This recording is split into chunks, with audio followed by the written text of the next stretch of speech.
నెల్లూరు ప్రకాశం జిల్లాలో మరోసారి స్వల్పంగా భూ ప్రకంపనలు సంభవించాయి. ప్రకాశంలోని పామూరు, పిఎస్పురం మండలాల్లో 2 సెకన్ల పాటు భూమి కంపించింది.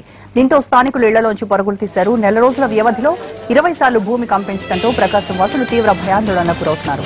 మరోవైపు నెల్లూరులోని దత్తులూరు, వింజమూరు, వరికుంటపాడు మండలాల్లోని స్వల్పంగా భూమి కంపించింది. 2 సెకన్ల పాటు ప్రకంపనలు కనిపించడంతో జనం భయంతో పరుగులు తీశారు.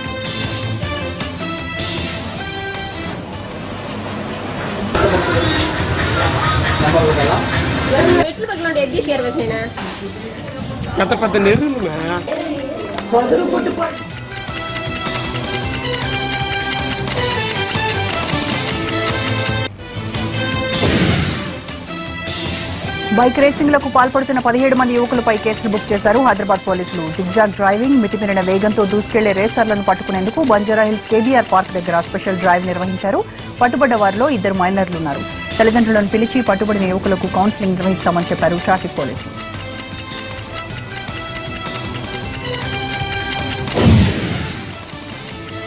తెలంగాణలో కొత్త జిల్లాల ఏర్పాటుపై తుది కసరత్తుకు సిద్దమవుతోంది ప్రభుత్వం.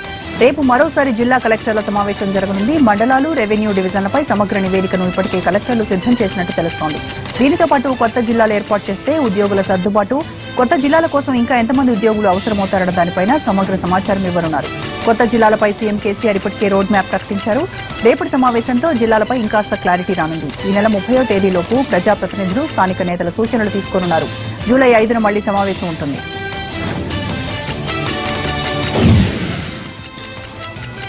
సీఎం చంద్రబాబు రేపు పశ్చిమ గోదావరి జిల్లాలో పర్యటించనున్నారు. నర్సాపురం, చిత్తవరంలో జరిగే బహిరంగ సభలో ఆయన పాల్గొనున్నారు. ఇందుకు సంబంధించిన అన్ని ఏర్పాట్లు పూర్తి చేస్తున్నారు అధికారులు, పార్టీ నేతలు. సీఎం పర్యటన ఎలాంటి అవాంఛనీయ సంఘటనలు జరగకుండా భారీ బందోబస్తును ఏర్పాటు చేశారు జిల్లా పోలీసులు.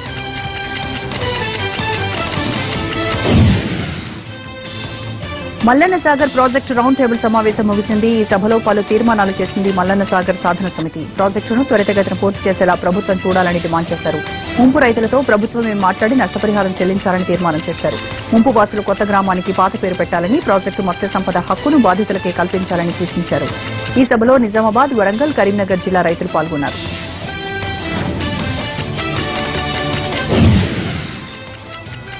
దేశవ్యాప్తంగా రాహుల్ గాంధీ పుట్టినరోజు వేడుకలు ఘనంగా జరుగుతున్నాయి. కరీంనగర్ జిల్లా కాంగ్రెస్ పార్టీ కార్యాలయంలో స్థానిక నాయకులు తమ యువనేత జన్మదిన వేడుకలను ఘనంగా చేసుకున్నారు. కేక్ కట్ చేసి కార్యకర్తల సమక్షంలో ఈ వేడుకలు జరిపారు. 2019 ఎన్నికల్లో రాహుల్ ప్రధాని అవుతారని కాంగ్రెస్ నేతలు ఆశాభావం వ్యక్తం చేశారు.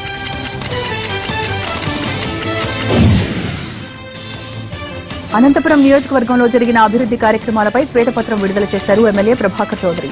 2 ఏళ్లలో చేసిన పనులను ఆయన వివరించారు. అనంతపురం అభివృద్దికి తమ ప్రభుత్వం మరిన్ని బృహత్తర కార్యక్రమాలు చేపడుతోందన్నారు ప్రభాకర్ చౌదరి. ఈ కార్యక్రమానికి ప్రభుత్వ మీడియా సలహాదారుడు పరకాల ప్రభాకర్, మహిళా కమిషన్ చైర్మన్ నన్నపనేని రాజకుమారి హాజరయ్యారు.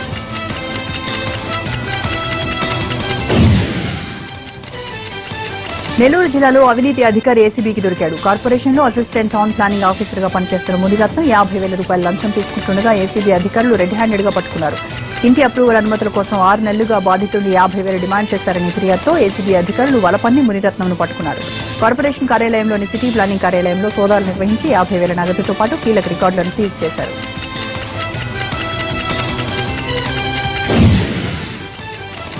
కాకినాడలో దారుణం జరిగింది. భర్తే తన భార్యను కడతీర్చాడు. మరొకరితో అక్రమ సంబంధం పెట్టుకుందనే అనుమానంతో గొంతు కోసి హత్య చేశాడు. తర్వాత భయంతో తాను కూడా గొంతు కోసుకుని ఆత్మహత్యాయత్నం చేశాడు. ఈ సంఘటనలో భార్య మృతి చెందగా భర్త పరిస్థితి విషమంగా ఉంది.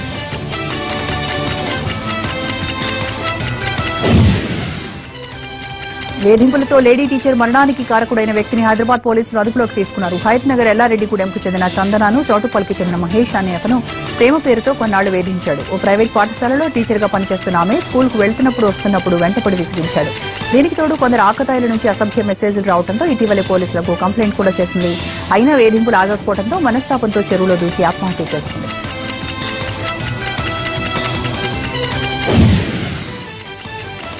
తమిళ స్మగ్లర్లు మళ్లీ రెచ్చిపోయారు. తిరుపతి కరకంబాడి సమీపంలో ఎర్రచందనం దుంగలను తరలిస్తున్నారన్న సమాచారంతో విస్తృత దాడులు నిర్వహించారు అధికారులు. దీంతో అప్రమత్తమైన స్మగ్లర్లు దుంగలను వదిలి పరారయ్యారు.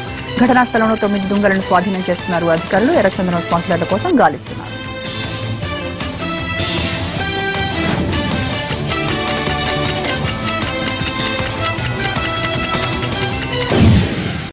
బెజవాడలో పట్టపగలు దోపిడీ జరిగింది. పుట్టినరోజు సందర్భంగా ఓ విద్యార్థిని భారీగా నగలు ధరించి స్కూల్కు వచ్చింది. అదే అతనుగా భావించిన ఓ గుర్తు తెలియని వ్యక్తి ఆమెకు మాయమాటలు చెప్పి ఒంటిపై ఉన్న బంగారు ఆభరణాలు ఒలుచుకుని పరారయ్యాడు. ఈ దృశ్యాలన్నీ సీసీ కెమెరాలు రికార్డయ్యాయి. బాధితుల ఫిర్యాదు మేరకు కేసు నమోదు చేసుకున్న పటమట పోలీసులు సీసీటీవీ ఫుటేజ్ ఆధారంగా నిందితుడి కోసం గాలింపు చేపట్టారు.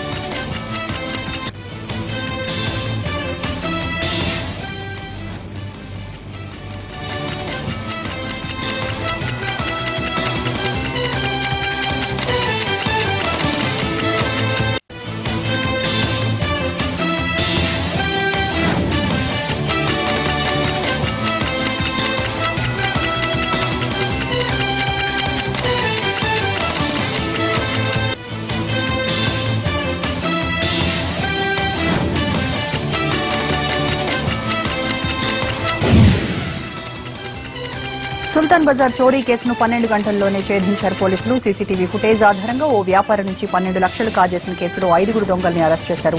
రాత్రి షాపు మూసి ఇంటికి బైక్ మీద వెళ్తున్న టైర్ల షాపు యజమానిని దొంగలు మరో బైక్ తో ఢీకొన్నారు. కిందపడ్డ వ్యాపారికి సాయం చేస్తున్నట్టు నటించి అతన్ని వదిలేసి డబ్బు బైక్ తో ఉడాయించారు. ఈ దొంగతనానికి పాల్పడింది వ్యాపారి ఎదురు షాపులో పనిచేస్తున్న జగదీష్ సింగ్. అతడి స్నేహితులే అని పోలీసులు నిర్ధారించారు. 5 అదుపులోకి తీసుకుని వ్యాపారి బైక్ తో పాటు నగదును రికవరీ చేశారు పోలీసులు.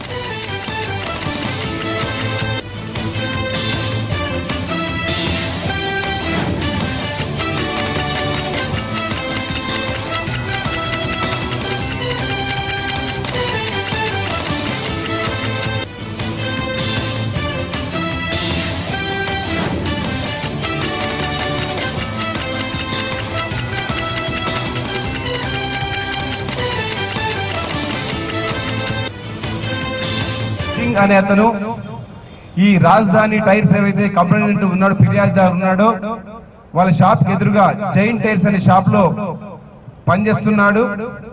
అయితే ఎప్పుడైతే ఈ కంప్లైంట్ షాప్ లో వర్కర్స్ రానప్పుడు ఈ జగదీష్ కూడా ఈయన షాప్ కి వచ్చి ఆయనకి హెల్ప్ చేయడం చేస్తా ఉంటాడు. అంటే ఈయన రోజు ఈ కలెక్షన్ తీసుకుపోయే సంగతి ఆయనకి బాగా తెలుసు, జగదీష్ సింగ్ అనే ముద్దాయికి. అయితే ఆ ముద్దాయికి ఒక ఆశీష్ అని చెప్పి ఒక మిత్రుడు ఉన్నాడు. ఆయన మంగళహాట్ లో ఉంటాడు. అయితే వీళ్ళిద్దరికి డబ్బులు అవసరమనే ఉద్దేశంతో ఏం చేయాలని చెప్పేసి వాళ్ళు డిస్కస్ చేసుకుని అప్పుడు ఈ జగదీష్ అనే అతను ఆశీష్ తో చెప్తాడు, ఇట్లా ఈ రాజధాని టైర్స్ ఓనర్ ఎవరైతే ఉన్నాడో దివ్యేష్ ప్రతిరోజు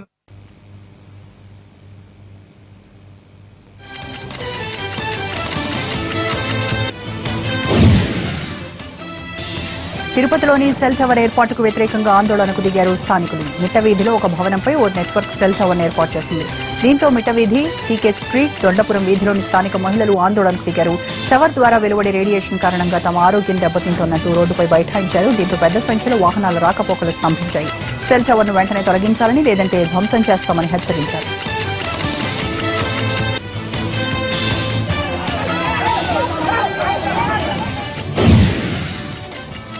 ప్రతిష్టాత్మకమైన national institute of fashion technology chairman గా బీజేపీ మాజీ ఎంపీ చేతన్ చౌహాన్ నియమితులయ్యారు. చేతన్ గతంలో భారత్ తరపున టెస్ట్ క్రికెట్ ఆడారు. ఆయన నియామకంపై ఆప్ విమర్శలు గుప్పించింది. ఉన్నత సంస్థలో మోడీ ప్రభుత్వం భజన పరులను నియమిస్తోందని మండిపడ్డారు ఢిల్లీ సీఎం అరవింద్ కేజ్రీవాల్. మోడీ చుట్టూ భజన పరులే ఉన్నారని ట్విట్టర్లో ఆరోపించారు. చేతన్ను ఆర్బీఐ గవర్నర్ గా కూడా చేస్తారేమోనని ఎద్దేవా చేశారు కేజ్రీవాల్.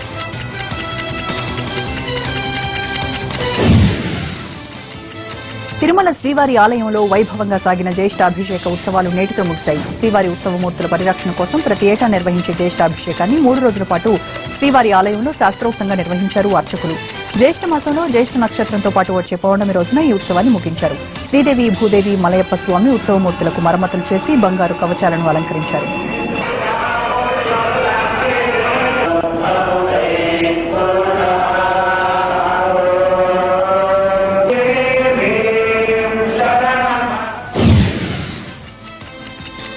అంతర్జాతీయ యోగా దినోత్సవానికి ఏర్పాట్లు చురుగ్గా జరుగుతున్నాయి. ఢిల్లీ రాజ్పథ్లో వందల మంది యోగా దినోత్సవ రిహార్సల్స్ లో పాల్గొన్నారు. కేంద్ర మంత్రి వెంకయ్యనాయుడు, బాబా రామ్దేవ్ దీనికి హాజరయ్యారు. ఎల్లుండి రాజ్పథ్లో జరిగే వేడుకలకు ప్రధాని మోడీ హాజరవుతారు.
తమిళనాడు కోయంబత్తూరు జిల్లాలోని గ్రామాల్లోకి ఏనుగులు చొరబడ్డాయి. సమీప అటవీ ప్రాంతం నుంచి వచ్చిన ఏనుగులు గ్రామస్తులను భయభ్రాంతులకు గురిచేశాయి. అటవీ అధికారులు, పోలీసులు భారీ కసరత్తు చేసి వాటిని అదుపులోకి తీస్తున్నారు.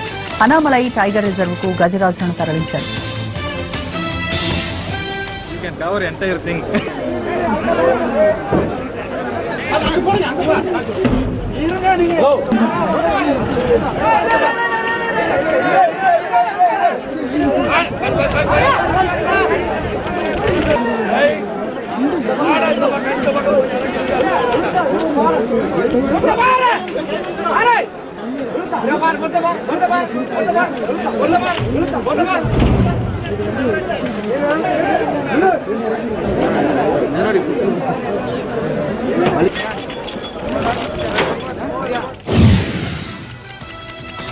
భారీ వర్షాలు, వరదలు ఇండోనేషియాలో బీభత్సం సృష్టిస్తున్నాయి. ప్రకృతి ప్రకోపానికి 24 మంది ప్రాణాలు కోల్పోగా వందలాది మంది నిలువ నీడ లేకుండా నిరాశ్రయులయ్యారు.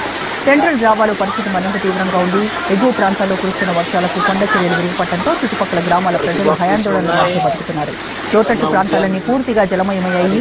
ఇళ్లు మునిగిపోవడంతో జనం రోడ్డున పడ్డారు.